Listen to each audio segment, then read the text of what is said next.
Welcome to Burlap Teachers. Enjoy the video. In this video, I will explain how to make a delicious yam roll. We'll cover everything from selecting the best ingredients to the final presentation. You'll learn how to prepare the yam, assemble the roll with other fresh fillings, and achieve perfect slices. This guide will help you create a beautiful and tasty yam roll, perfect for any occasion. Let's get started on this culinary adventure. First, let's focus on preparing your ingredients. Begin by peeling your yam and cutting it into thin, even strips, about 1/4 to 1/2 inch thick. Next, cook the yam until it's tender but still holds its shape. You can roast it at 425 degrees Fahrenheit for about 20 minutes, flipping halfway through.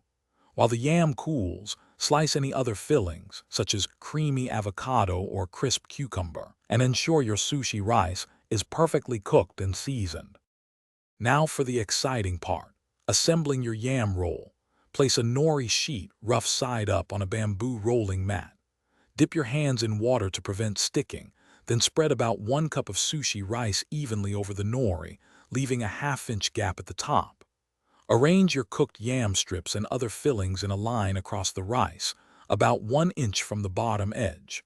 Lift the mat and roll tightly, tucking the ingredients as you go. Moisten the top edge of the nori with a little water to seal the roll. Finally, it's time to slice and serve your beautiful yam roll. For the cleanest cuts, use a very sharp knife, dipping it in water and wiping it clean after each slice to prevent rice from sticking. Cut the roll in half, then cut each half into 3 or 4 even pieces, aiming for a total of 6 to 8 pieces per roll. Arrange them artfully on a plate. Serve your fresh yam rolls immediately with traditional accompaniments like soy sauce, wasabi, and pickled ginger for a delightful culinary experience.